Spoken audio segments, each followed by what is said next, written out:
And good afternoon, everybody, and welcome to the North Sales Viper webinar. We appreciate you all spending a little bit of time this afternoon with us. Right now, what I'm going to do is I'm going to introduce your moderator.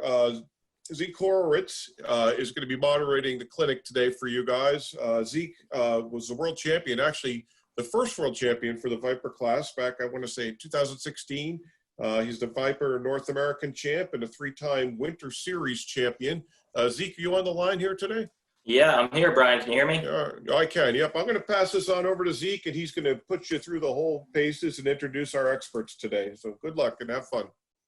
Thanks, Brian, and thanks everybody for taking some time out of your day to join us. We're definitely really looking forward to leading this Viper webinar. We're itching to get out on the water, but in the meantime, it's fun to get to join in with all you guys here, see some of our friends, and talk about Viper sailing. So I'm definitely excited. We've got a great show this afternoon. I'm joined by my colleagues and other Viper experts. We've got Jackson Benvenutti. He's the reigning world champion. He's a two-time North American champ and a Winter Series champion. He's done it as a skipper as well as a crew. Jackson, you on the line? Yeah, I'm here, Zeke. How y'all doing?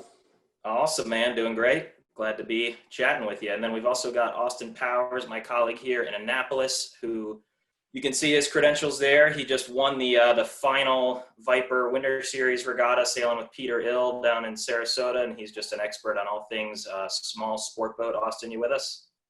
Yes, I am. Thank you for having me.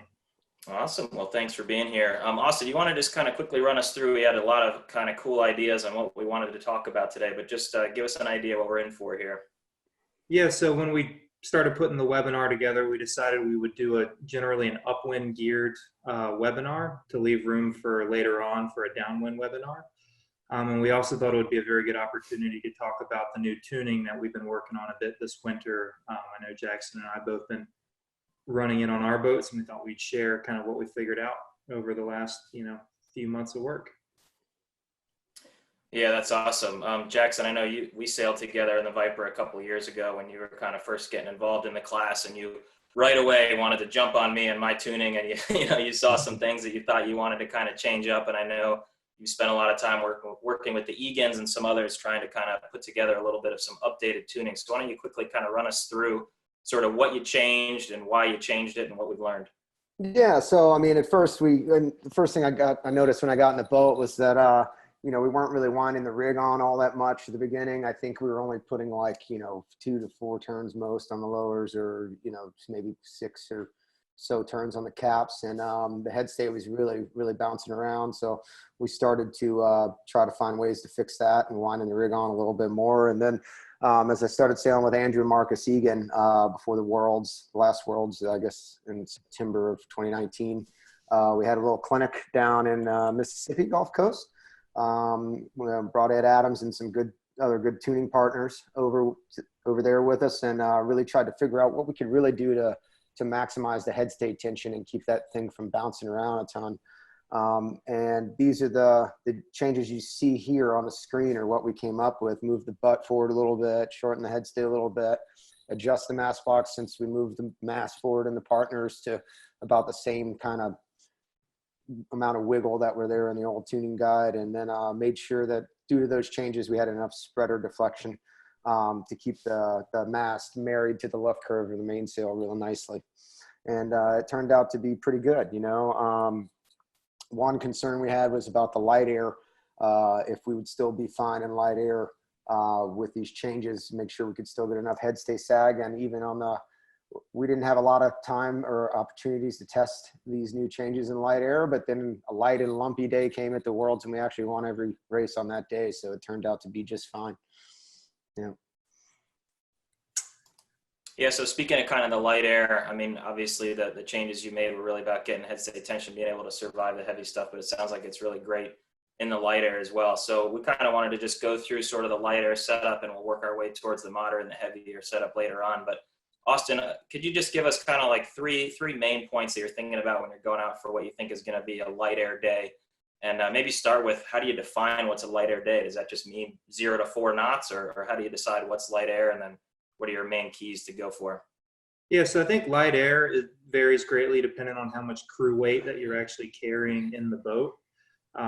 Throughout this winter, I carried either 3 and 4 people, alternating a lot of the time back and forth. One weekend we only had 3, some weekends we had 4. And obviously we were having to do a very big change in terms of how we set the boat up, depending on how many people we had sailing with us that day.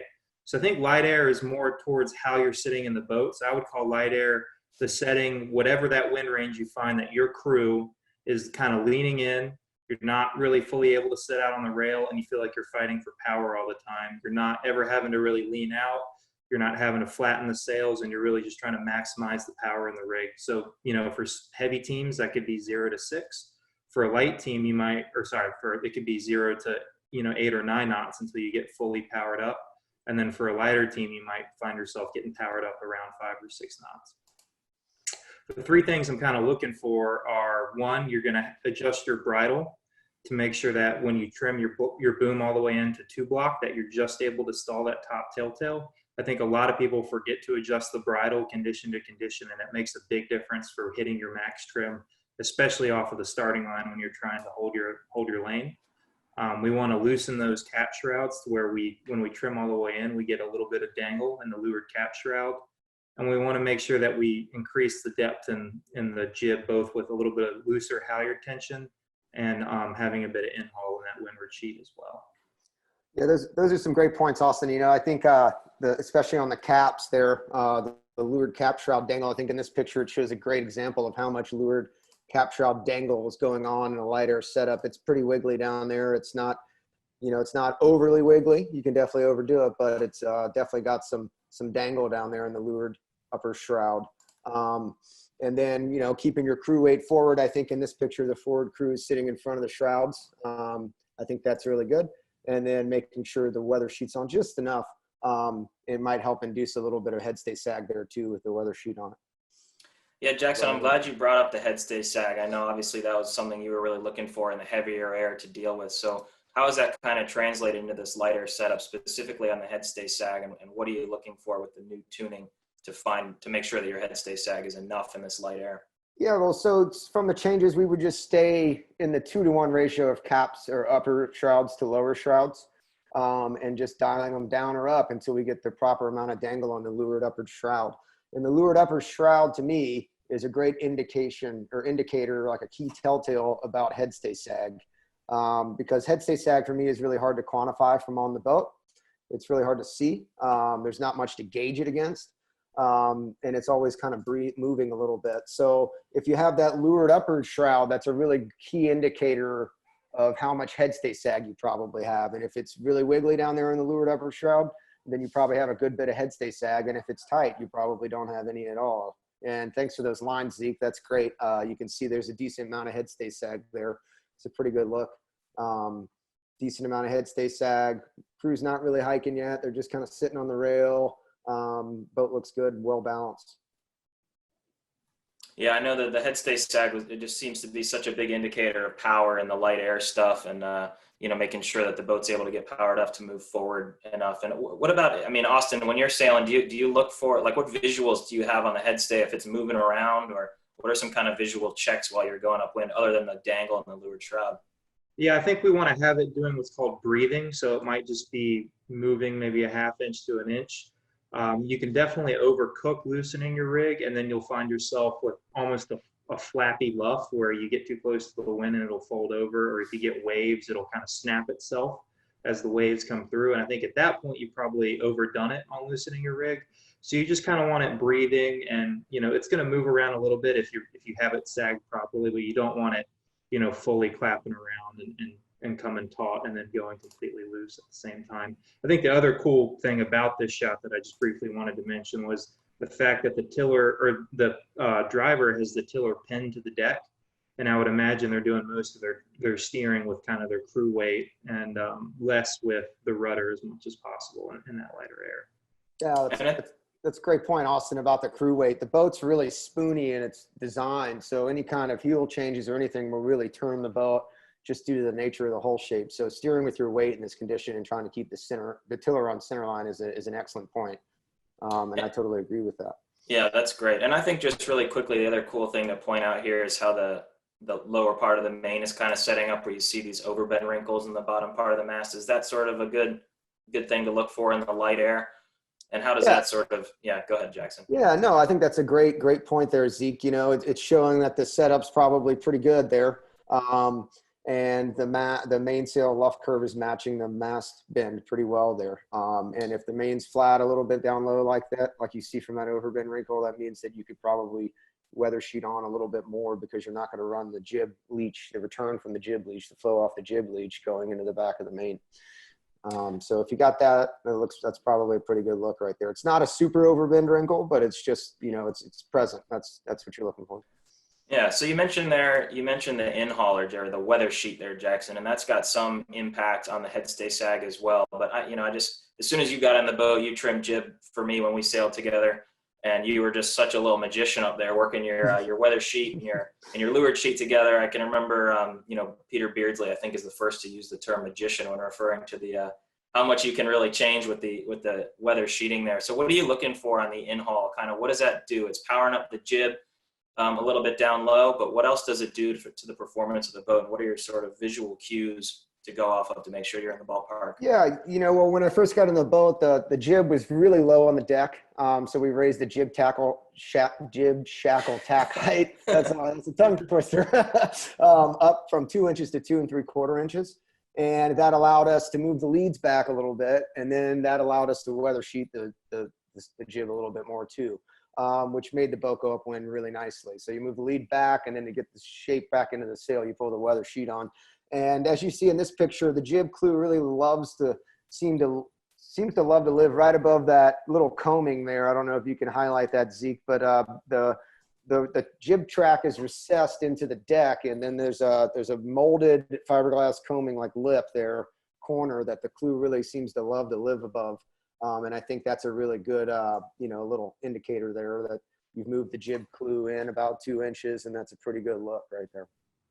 Yeah, and then also as you weather sheet, it might also help induce a little bit of headstay sag as you load the jib up more and more.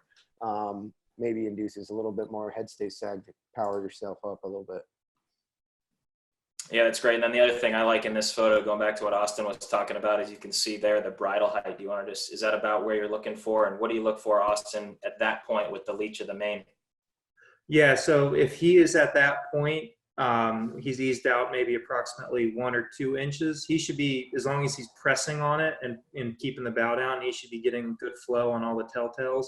I think if he had the exact bridle setup that I like, if he trimmed that all the way in, you would see that telltale on the very top one just begin to stall. I think in the light air, we really want to keep the flow on. So being able to get that boom up the center line without, bringing that leach straight is really important, allowing the head to still twist just a little bit in that light air.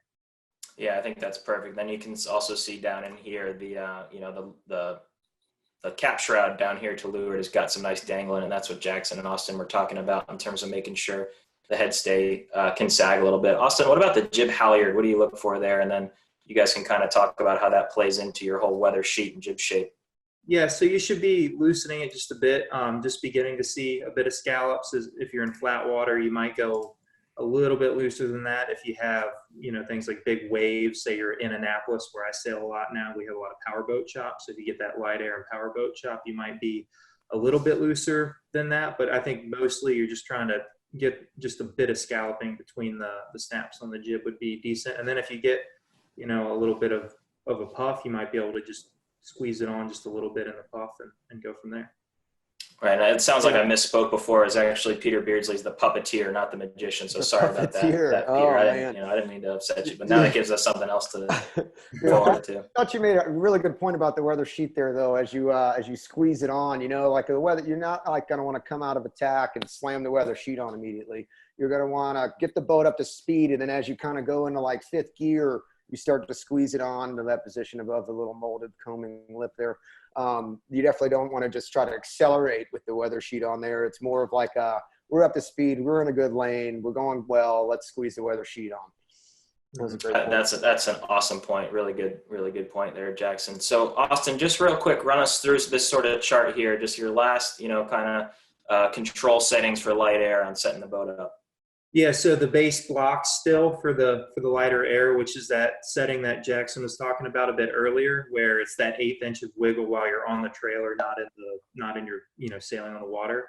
You're going to have the jib lead with 7 to 8 holes showing behind the car, so a car is going to be pretty far forward, which I think is important with what Jackson talked about, where out of the tack you'll be able to pull the regular sheet on and still maintain a sufficient jib leech tension, and then squeeze the windward sheet on after. You won't have to immediately get that windward sheet on to keep the top of the jib in with that car setting. The bridle, again, we talked about being able to stall just the top telltale.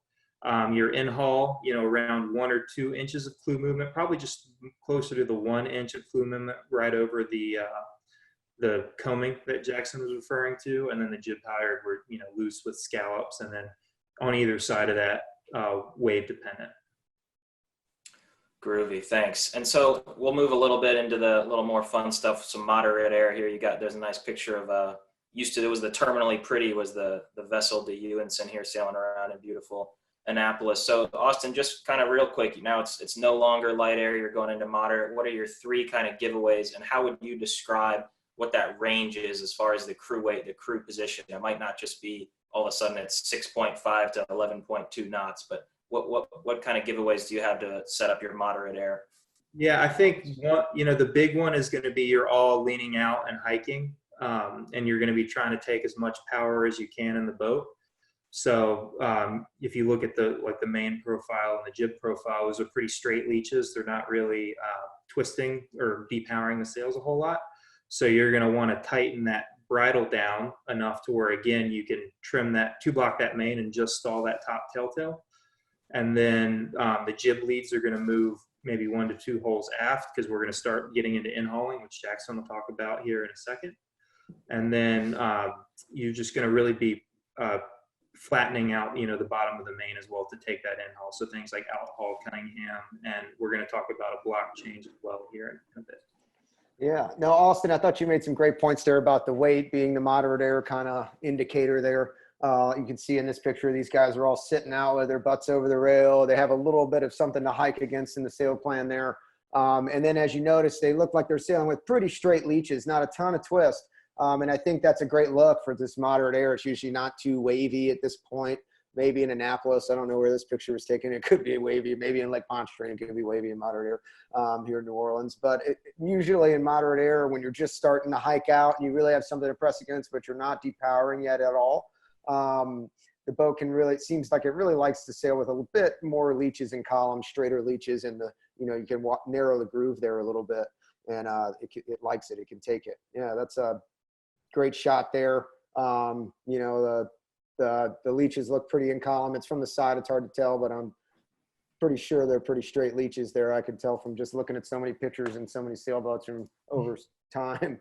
But you can see that overbend wrinkle's gone. There's depth in the main. I think Austin talked about that block change. They probably stuck a 1/4 inch of blocks in once everybody got up to the rail. You can see the headstay sags decreased a little bit from the previous pictures, and the boat looks like it's going really well there. The only thing I might change is that the crew weight is a little bit far aft. The knuckle's just barely in the water. You can see coming off the transom there that there's a bit of a wave popping up. It's not like a straight, clean, flat exit coming off the back of the boat. So maybe moving the crew weight forward would put that knuckle further in the water and increase the water line, and help out in some other ways by not dragging the transom through the water. And Austin, what do you like about the jib halyard change? I know you kind of mentioned the jib halyard there, but what are you looking for on the left of the jib? You can sort of see some, little bit of crow's feet there, but does that look about right? Yeah, I might go a little bit tighter than that, especially in the flatter water. I would probably take all the scallops out, because I think, and you want to be kind of getting into your height mode here. So Jackson was referring to, the in-haul a bit earlier as well. We're going to be in this medium setting. We're going to be taking as much height as we can. So maybe flattening out the entry in the front of the jib might help just a little bit with that mode change of sailing this higher, high and fast mode that you're looking for in moderate flat water. Yeah, so just kind of keeping that a little bit smooth. So I got a question for Jackson, but I also want to just point out for the folks that are here in the webinar with us, The chat room is now open, so you should be able to find a little button down on the bottom of your screen for the chat. And we welcome all of your questions. If you hear Jackson say something like bow knuckle and you're not sure what that is, you can type that into the chat and we will do our best to get to as many of those questions as we can throughout here. So please feel free to send in some chat questions. And as you guys think about those, Jackson, what is a bow knuckle?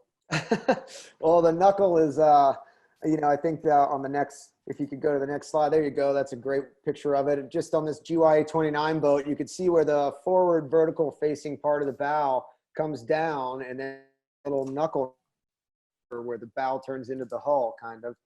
That's your bow knuckle. And on this picture, these guys might be coming off the back of a wave or something like that, but you definitely want to try to get that thing all the way in the water, probably with the wave going up the vertical face of the bow about 50%. Looks like this maybe the skipper could slide forward, and they're flat. They're not super hiking out yet, right? So I might even put the crew forward to the shroud there, bury that knuckle in, try to keep it connected 100% of the time in the water. And the wave going up the bow, like you see on the boat on the left, is going about, there's like a clear, thin film of water going up about 50% from the knuckle to the deck. And I think that's what you were looking for in this condition, to increase your waterline length, to keep the transom from dragging, to make a nice smooth exit of the water off the back of the boat. And it helps the boat track straight forward. And if you're lucky, you might even create a little lift off that knuckle, who knows? So is that something, Jackson, I mean, you mentioned like looking for the bow knuckle, and we can obviously see it in these side-on photos, but when you're sitting in the boat, are you able to lean out and you can look at the bow knuckle and you see how much water it's pushing? Is that what you're literally doing? Absolutely. Definitely for the forward crew, it's quite easy to look, lean out or lean forward or a little bit of both, diagonally forward and out, and check that out. It's not super hard to see because the boat moves so angled in from where you're sitting. And it's definitely possible to check that out. And it's something I check from time to time for sure. It's definitely an important thing to keep track of.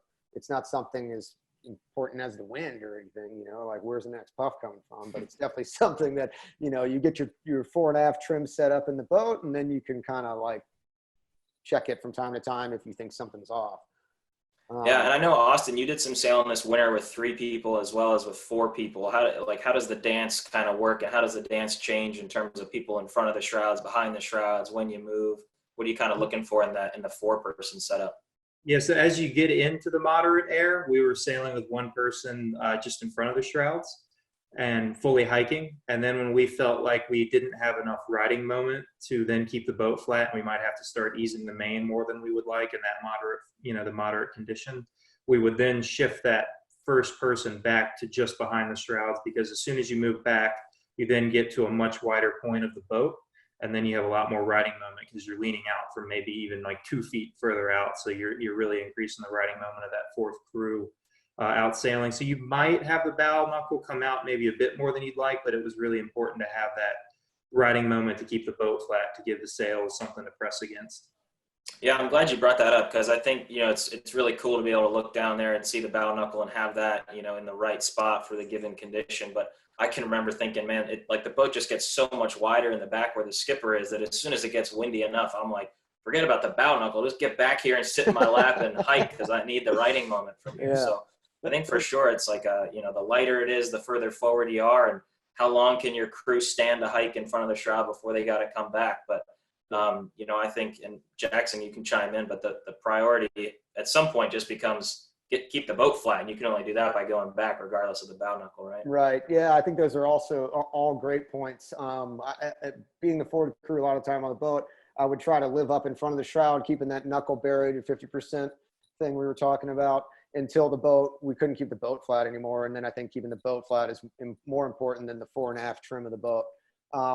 And I think the widest part on the boat is actually just about where the spinnaker sheet block is attached to the rail, which is pretty far back. It's like right near the skipper. The boat gets a lot wider as it goes back. So keeping that in mind, how much more, I had a coach one time tell me, I think every inch more of hiking is like weighing another 8 pounds, and you're moving like quite a few inches further up or the further back you go. So that's a pretty big advantage to keeping the boat flat. Yeah. So let's jump back to the in-haul conversation, because that's definitely something really interesting. And Jackson, I know you got some strong opinions on the in-haul and this moderate stuff. So what do you look for there now that we got a little more wind and you're starting to hike? Yeah, so the like when you're just starting to hike and you're not trying to pull the control, you're not having to pull the controls on to keep the boat flat. That's like your primo ideal windward sheeting conditions where you can really crank the thing on. Maybe even living inboard of that combing little, wonderful spot we were talking about earlier. This thing. Yeah, the little thing down there. Get the little graphic on it, Zeke. Good job. So you might even be weather sheeting on it above more than that, right? Inboard of that. Because you're fully powered up, the boat can take a more narrow groove. You're not going to fall off a cliff, possibly like in light air if you mess something up or hit a bad set of waves or anything goes wrong. The boat's not going to slow down all that much, and you can sail higher to the wind, and you can really take that weather sheet on a good bit more. And that's really like what the boat loves in that condition. But if you're not overpowered yet, and you're hiking and you're keeping the boat flat. Yeah, so I totally agree. Austin, why don't you jump in and talk a little bit about the batten choice, because that was something we were enjoying discussing before here on which battens to use and how that kind of correlates to your in-hauling as well. Yeah, so I did a bunch of sailing over the winter, and I think when I thought about it in my mind, we probably had the medium air batten in, maybe 90% of the time, which we were okay with because the wind was very up and down in between races and from race to race. And we found that the medium air batten, or the standard batten that we have with the jibs, seems to be able to, you can do a lot of things with it. That combined with the in-hauler, you can change the shape of the jib and kind of manipulate it the way you want. I think the only time I was on the light air jib was for one race and under like 5 knots. And then as soon as the wind in the next race got up over 6, we had switched to the medium. And then we get onto the heavy when we're not doing any in-hauling. So I think anytime you're in-hauling, you should probably be on the standard batten. And I think just going back to Jackson's point, one thing that I did this winter that was pretty helpful is I had tick marks on the deck inside of that jib track. And I would tell the jib trimmer what jib setting or where I wanted the clue to be on that track. So it's another good visual to give yourself a really locked in setting to figure out where your in-haul is. And then going to the heavy batten, I would go to the heavy batten around, for us in the 4-person setup, around 20 knots. And then above that, we might even throw the light air batten in with the heavy air batten to really keep the top of the jib open and to give the main and the jib sufficient room between each other when you need to depower. Yeah, that's great point, Austin, about the battens and the weather sheeting. I think I'm always looking for kind of excuses to stay in the standard batten. If you're in that crossover between the standard batten and the light air batten, you put the standard one in, and if it gets too light, the top of the jib will like scream at you. Like there'll be some like distortion wrinkles, or the batten is too stiff and it's holding the head flat. So as soon as that happens, you're switching the batten to the lighter batten. And then another great point you made was that as soon as you're fully overpowered, I think you're pulling all the controls on, the rig's on really hard. I think that's when you go into the heavy batten. So the correlation between the standard batten and the weather sheeting that's a great little thing to point out. Yeah, I remember I used to just kind of carry around the light air batten just so I could put it in with the heavy batten when I was really scared and overpowered. But it's either that or you're sailing in Long Island Sound on the 4th of July or something, and you really need a lot of power in the jib. But otherwise, that lighter batten stayed away. So we have this cool video here that I took. It's actually of Jackson sailing with the Egan's down in Fort Walton when I think it was like your first regatta, but you guys won the North Americans. We can kind of run through the video here. Hopefully that's playing smooth for all you guys. But Jackson, what are some of the kind of takeaways you wanted to look at here? You go off the rail there and making adjustments. So other than getting yipped at by Marcus probably for letting the boat heel, what do you kind of like about this video? Well, I had to leave the rail. We hadn't split the Cunningham system out to each rail yet. So I had to go in there to adjust the Cunningham, or maybe I just wanted a break from hiking. Who knows? But this is like that primo weather sheeting condition where you're full out hiking. You're not really using the controls to depower the boat all that much. The weather sheet's on hard. The boat can take it. And it was going really well. This is a good shot. The boat's flat, maybe with 2-3 degrees of heel. It's flat water. The helm's balanced. The sails are on tight. The boat looks like it's going upwind really well. I think that was a great shot. I'm sure I did get a little bit of something, but about leaving the rail there to adjust the Cunningham. But sometimes you have to adjust things, right? Yeah. No, you know what I really liked about this video is, and what you can kind of see here is how flat the bottom of the main is. And you guys kind of touched on it early on when you were talking about the in-hauler, but you know, how does that kind of correlate? How does getting the main flat enough help you with the weather sheet? And is that something you're doing intentionally there? Absolutely. You know, I think probably, you know, when we talk about the blocks, usually we go just the standard thing is we go from, you know, base blocks to as soon as everyone's on the rail and pressing against the sail plan or hiking against it, you throw a quarter in, and then as soon as you get fully overpowered, you throw another quarter in. But we like to play with, you know, a smaller block in between, an 1/8 inch block. And we were probably maybe only a plus in 1/8 at this point, or just maybe a quarter with the vang on pretty hard. And that flattens out the bottom of the main there, which allows you to weather sheet the jib more, because you're not going to run into the issue where with the weather sheet on in a deep main, you'll have the return of the jib, the flow coming off the back of the jib into the back of the main and creating a draggy situation or a bubble in the front of the main, something like that, you know? So if you blade out the bottom of the main a little bit, you can weather sheet more effectively and keep the slot open more, right? So that, I think that's probably what we Jackson, because I think you even might have gone into adjust the Cunningham some to get the front of the main even flatter. And I think the other interesting adjustment from the driver with this video, maybe not necessarily having to do with in-haul, is if you watch right there, he sees the puff coming, and maybe Jackson communicated to him that he'd be going in, so he eased the main to try and keep the boat as flat as possible. And I think in that medium air setting, just 1 or 2 inches of main ease, if you watch the leach, it does move quite a bit. Just from that little bit of ease can make a big difference in keeping the boat flat.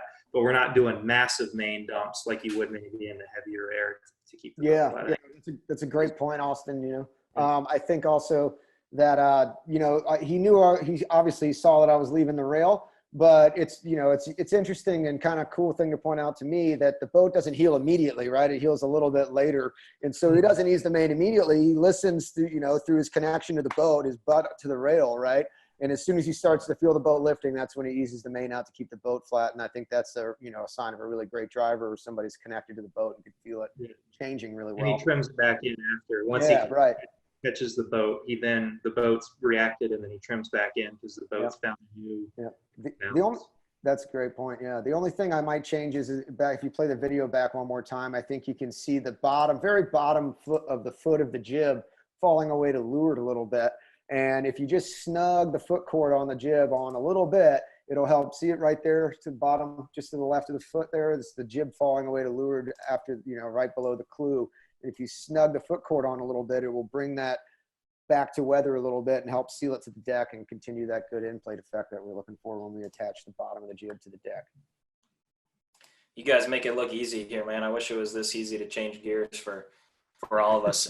Real quick, we had a question in the chat about the ETA for an updated tuning guide. So I'll let Jackson be embarrassed and answer that question. Yeah, I think we're going to plug these things into the tuning guide as soon as we can right after this webinar here. Yeah, it takes a long time to get the tuning stuff really updated and have enough data to go on. But I would suggest that Jackson's World Championship with the Egan's is probably a decisive improvement for certainly for the heavy air and obviously the light stuff too. So real quick, Austin, can you just run us through your sort of your gauge here on your chart for your checklist on the moderate air controls? Absolutely. And touching on his tuning one last time, we also tested it in a lot of different weight ranges too this winter too, to really make sure that it hammered home, and it seemed to work really well. So credit to Jackson for properly testing everything to make sure before we put it out. But in the moderate air, we add a 1/4 inch of blocks. You know, it could be an 1/8 inch to 1/4 inch, depending on what you're seeing for the sea state. You're going to move the jib car back a bit, either 5 to 6 holes, depending on how much in-haul you're actually putting on the jib. Yet again, it's that same thing we've been harping back to with the bridle, where we want to get the bridle tight enough to where we can get that telltale to stall. This is going to be our max in-hauling conditions, where we're going to get to even 2 inches of clew movement inside of the jib track. And I mentioned earlier, I think having a tick mark, or a 1 inch or a 2 inch tick mark for that clew, can help a lot, finding that same clew position every time. And then the jib halyard, we're going to tighten up a bit to take the scallops out, and then maybe ease it just a bit if we see some chop or waves or things like that. Yeah, I love, Austin, that you're really pointing out the importance of the bridle, and it's really, just keeping it in the right range as the rig changes. But that's something, you can't be lazy on the bridle. It's definitely a really, really important thing. So thanks for Yeah. pointing that out. And Jackson, It's a huge thing. unfortunately, your best friend Andrew Egan just jumped into the chat and said you're sworn to secrecy. So I guess we're gonna have to get Andrew on for the next webinar, and he can give the Oh, secrets oh himself. man, he's not going to say anything. Yeah, I'm sure not. So But we're just gonna, Austin, I think Austin made a great point about the jib halyard. I think that's probably maybe an underutilized tool in your toolbox that I think the best teams are adjusting from, probably more often. I think the great Ched Proctor once told me that besides the jib sheet, that's the greatest effect on jib shape by a lot. So if you see a bad set of waves, crack the thing off a little bit. It's easily to adjust on this boat. So just don't double team it when it's really windy and yank on it, because you might explode something.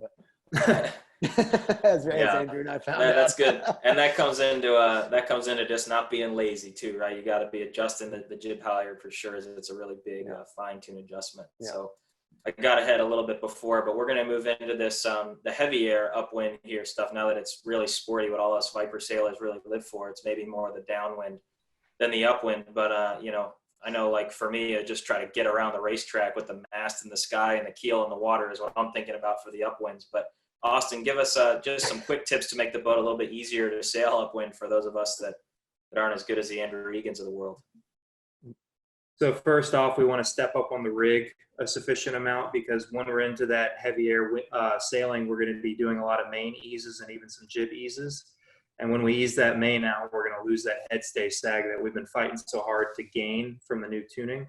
So adding sufficient capture out tension is going to be your best friend in getting that headstay tension, along with adding another 1/4 inch of block. But we think the capture outs are going to be the greatest effect on that headstay.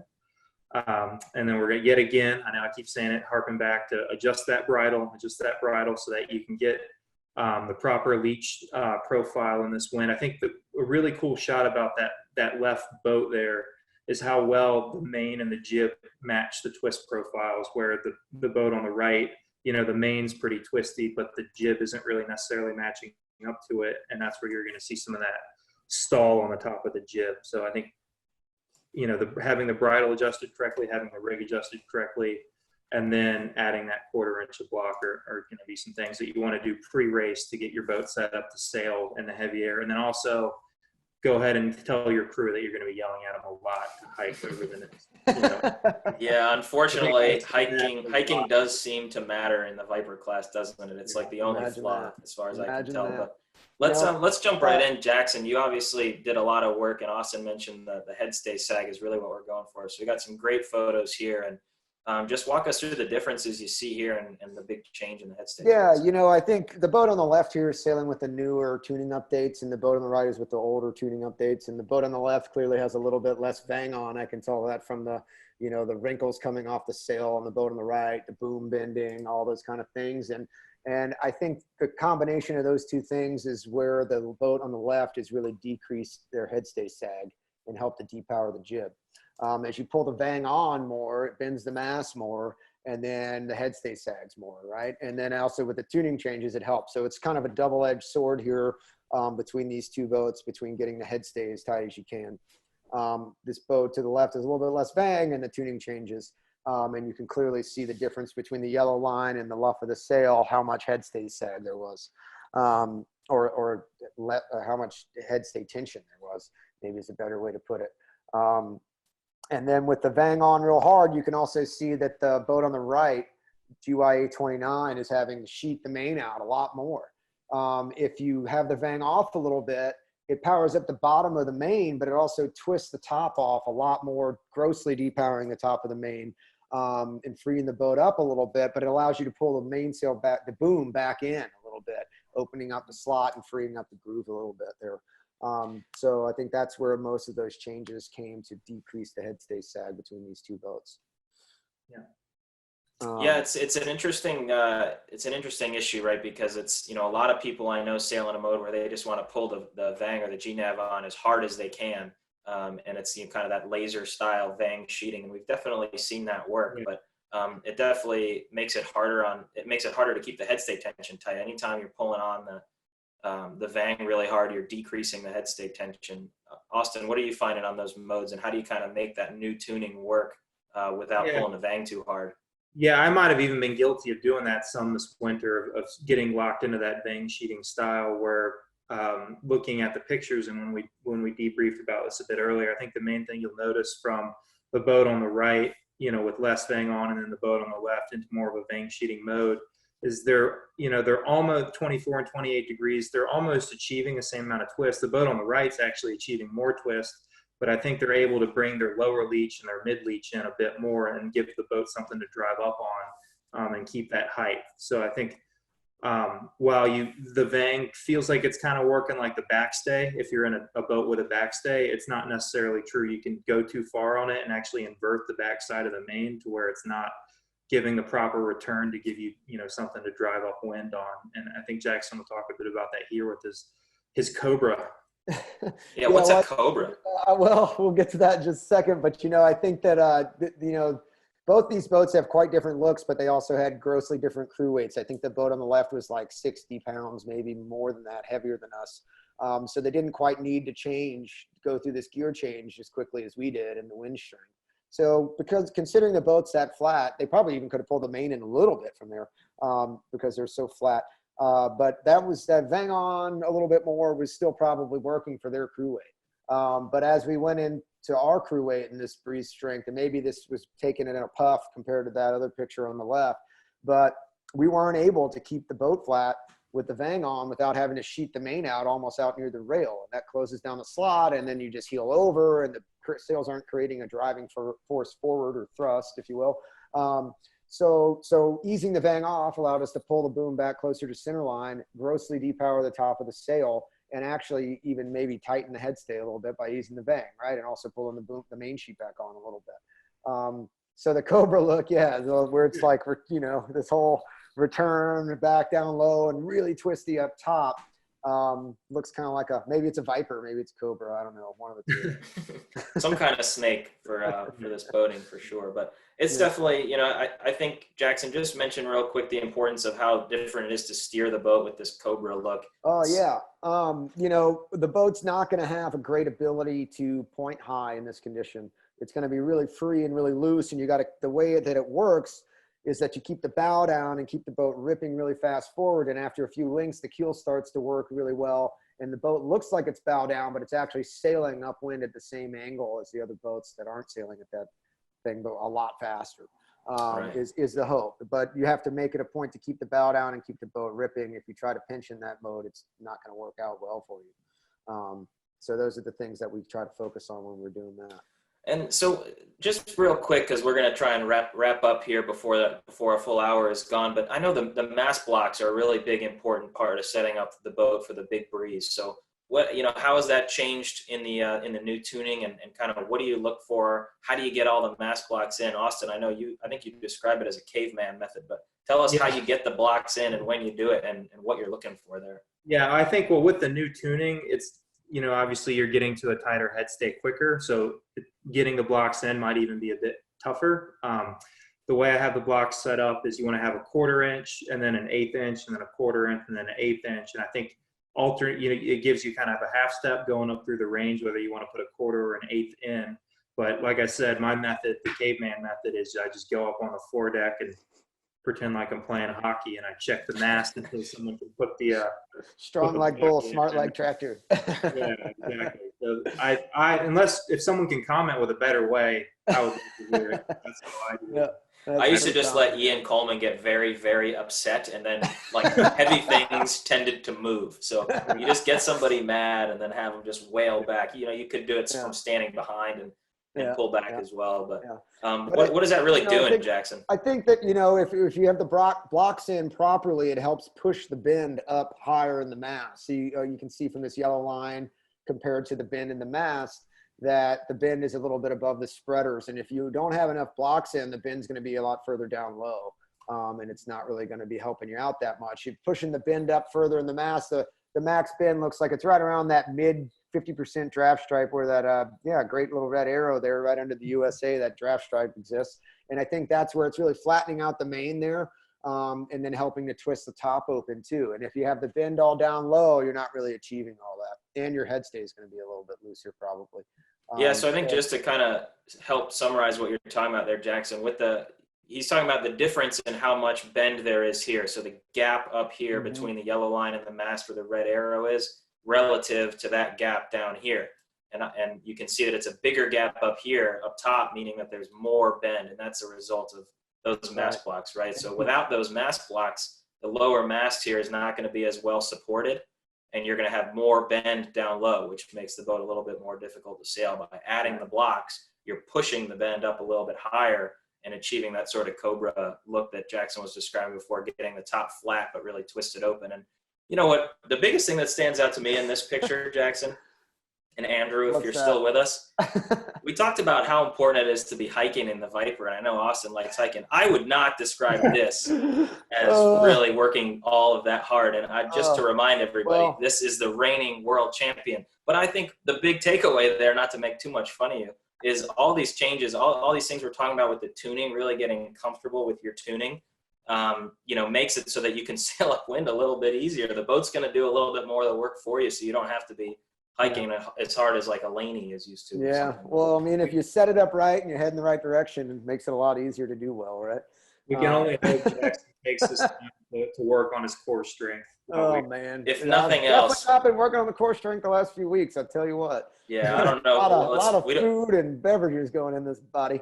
We probably don't need this team working any harder, I guess. So maybe it's okay. But so Austin, sorry guys, just run us through your checklist here, Austin. Now we're in the big breeze. Yeah. We're in hold on mode. So what are you looking for? Yeah, so I would say the max that we're getting to with the new tuning is a 1/2 inch from over the 1/8 inch wiggle that we had from base. I think any more than that, you're running into maybe some danger with the mast, especially downwind. Or jib leads are going to be moving even further aft. We're not going to be doing much in-hauling anymore, and depending on how overpowered you are, we're going to be getting into that heavier batten that we were talking about a bit earlier on. One note to point out on the weather sheet, while we aren't weather sheeting, we do want to keep the slack taken out of that weather sheet. So if we do have to dump the jib, which we should be doing in the bigger puffs, you're not totally losing the bottom of the jib. It kind of maintains the lower leach of the jib so that you can still have something to drive off of when you're going upwind. And then finally, we're tightening that jib halyard to make the luff smooth. And, in the heavier air, I might be playing it a bit, but I think I'm doing more work with the one with the main sheet and leaving the vang off a bit. And then two, if the driver feels like he's overpowered and he hears the main bluffing and he's having to push away like he's got lee helm, we're easing that leeward sheet of the jib as well to help drive the boat up. That's a great point, Austin. I know as a person who trimmed a lot of these jibs on Vipers, if I ever hear the main flog for a second, I was like, oh my gosh, panic, uncleat the jib sheet and ease it a few inches to get the slot back open and the sails both working together again and keeping the boat going forward. Because if the main's eased so much that it's just flogging, you're closing the slot off, you're just turning the boat over and you're not going forward, you're just going sideways. So playing the jib is a really big thing in these big puffs. And I think as it gets even super windy or really puffy conditions, I would even be hiking really hard, obviously, or not, maybe, who knows.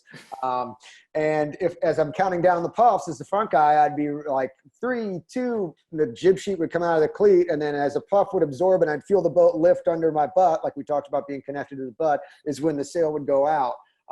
And allowing the jib to be eased will also help to keep the bow up a little bit if you have to and not get blown down any further and get turned over anymore as you're getting blown down away from the wind. So playing the jib constantly is a really great thing, I think, when it's really windy and puffy like that, like it was. Yeah, I think that is excellent. And also I think is another easing the jib out can help keep the head stay tight a little bit as well, which is great. So well, we got to wrap this thing up here, guys, but I want to just thank Jackson and Austin for being with us this afternoon. It was really helpful to have you guys giving us all your secrets.